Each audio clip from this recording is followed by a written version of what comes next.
I'm Bill Johnson. Around here, they just call me Dad. I've been trying to read, but I just can't seem to do it. I keep thinking about today, Thanksgiving Day. We Johnsons had a good Thanksgiving, the best we've ever had.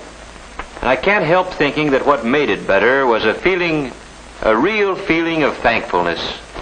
And that's odd, too, when you consider the shape things were in when I got home from work yesterday. Kids, Dick and Tommy and Susan, were all home from school. And of course, Mother and the baby were there. As kids will, mine were living tomorrow right along with today, looking forward to Thanksgiving. And like most men, I'm glad it was Mother instead of me who had to break the news to them. Tomorrow's Thanksgiving.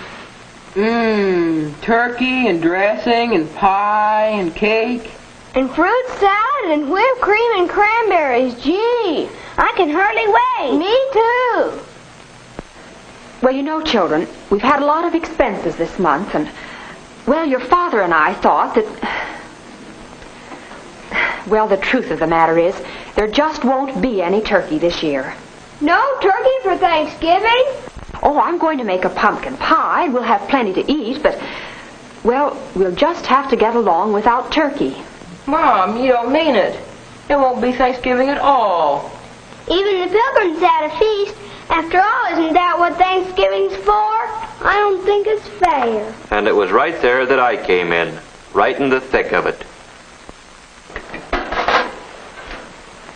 Hello, everybody. Hi, Paul. Hello, Mother, Dick, Susan. Well, what's been going on around here? What's the matter with everybody, anyway? Mom says we're not going to have any Thanksgiving.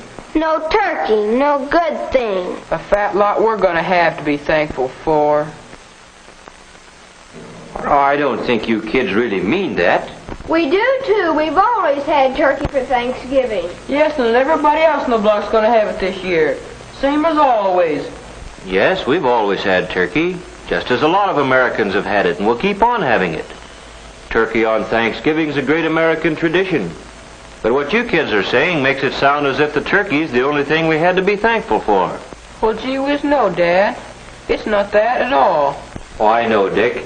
With turkey, it's easy to lose sight of what Thanksgiving really means. And don't think we're just making excuses because we don't have any turkey this year. We know it'll mean a lot more to us the next time we do have it. Well, sure. Suppose we don't have a bang-up feast. We're still a lot better off than the Pilgrims. That's it, Dick. Do you other kids see what Dick's trying to say? Turkey or no turkey, we've still got all the freedoms and privileges the Pilgrims gave us. And out of those privileges have come a lot of things. Things the Pilgrims never even dreamed of. Why, we could make a list a mile long. Why don't we do it? Now, hold on a minute. You've got the idea, but it isn't something you can write down like a grocery list. You've got to feel it down deep before you can really be thankful for anything. I tell you what let's do. Let's take a little more time to think this over. When you get right down to it, there are some pretty tough decisions in making up your mind what means the most to you. Your life? Sure, that's one thing you can't get along without. But do you know that there are some places in the world today where you have to get along without just about everything else? Golly, Daddy. I guess I kind of got carried away. But I'll bet you one thing. If we really think over what we have to be thankful for, when we sit down to whatever Mother fixes to eat tomorrow, we'll be one family in America that will really have a Thanksgiving dinner. Well, that's how it got started. The Johnsons didn't have any turkey. And the kids, no, I mean everybody, likes to make something special out of a special day. So we fell back on something as old as the Pilgrims, toting up the common, ordinary blessings that we had to be thankful for. That night, I'd see Dick there building his model airplane, and Susan just playing. Only they weren't just playing. They were mulling things over, thinking big thoughts for such young heads. And as for Mother and Tom and baby Janet, and yes, me too, it was as if we had our eyes open for the first time. Things there were to appreciate in just any ordinary day in America. When we took our places around the table and we were ready. And then, well, we all knew it. There are some things you just can't say. But everybody in his own way knew what he had to be thankful for, and that this was the time to think about it. Tom was first.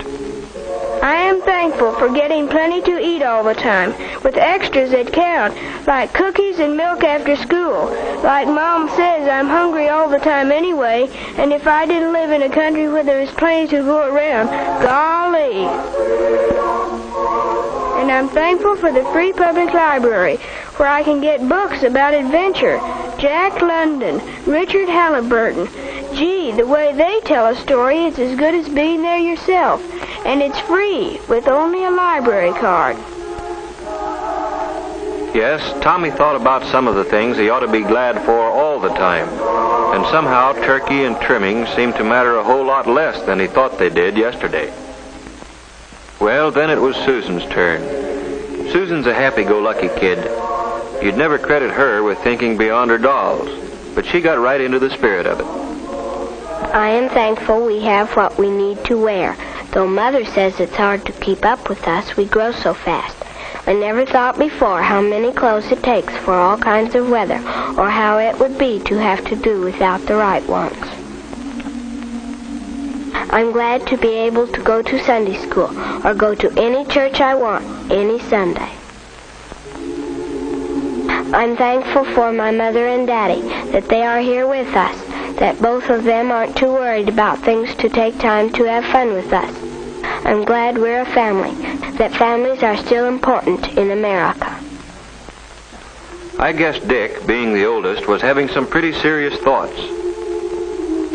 I am thankful for being able to get an education, for living where schools, all schools, open their doors to a guy who wants to learn, where school books are studied instead of burned, where a guy is rated by how much he knows, and the community is rated by how well it teaches him. I'm glad I've got a chance to play, batting a ball around once in a while. Stuff like that. I'm glad it's fun, growing up in America. Sure, baby Janet's too young to understand the big word Thanksgiving. She's too little even to tell us the things that make her happy. But we can tell. And maybe she's thinking about them now.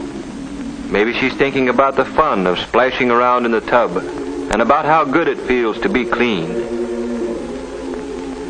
About playtime with Mother and the security she feels in Mother's arms.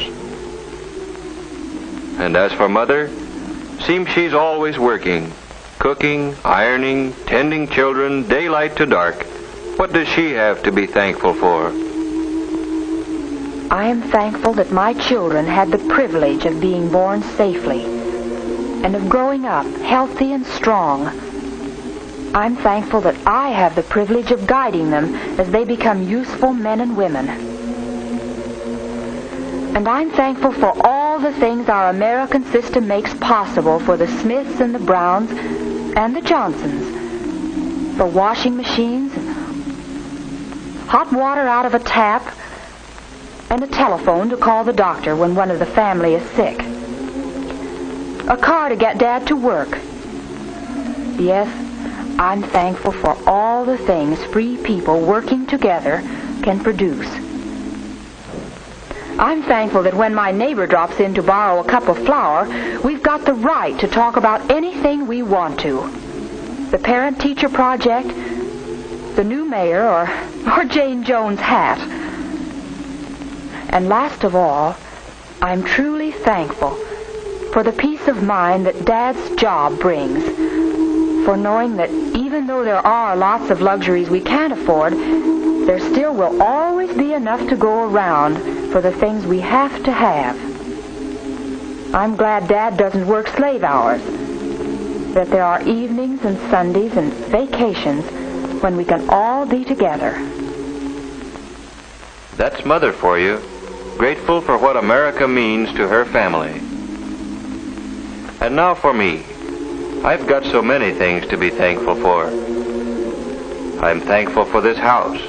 It may need a coat of paint, it has a mortgage, but it's ours, a place where we can be together in privacy.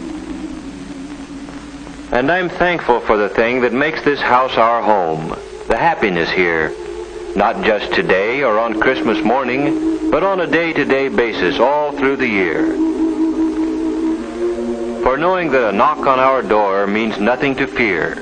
A friend calling, or maybe a bill collector, or a kid selling magazines. You never know what to expect. But you can count on one thing. It's not going to be some political gangster coming to drag one of us off to jail because we believe in freedom. And I'm glad that that freedom we've got lets me choose the kind of work I like and can do best. Taking a sluggish motor and making it hum again. Makes me feel that somebody got to his work, or wherever he had to go, just because of me. And feeling like that gives me a lot of satisfaction. And I'm thankful for my newspaper. Just a few cents worth of printer's ink and paper, but more valuable than any amount of money. Because in it, the editor's got the privilege of printing what he thinks. And I've got the privilege of agreeing with him or not, however the facts strike me. And both of us, the editor and I, have the right to act on our opinions on Election Day, to vote for the principles we believe in. And finally, I'm thankful for being able to believe, in spite of everything, that somehow, someway, the unity we've got here in the Johnson family will someday spread to men and nations throughout the world. For all these things, we are truly and humbly thankful. Amen.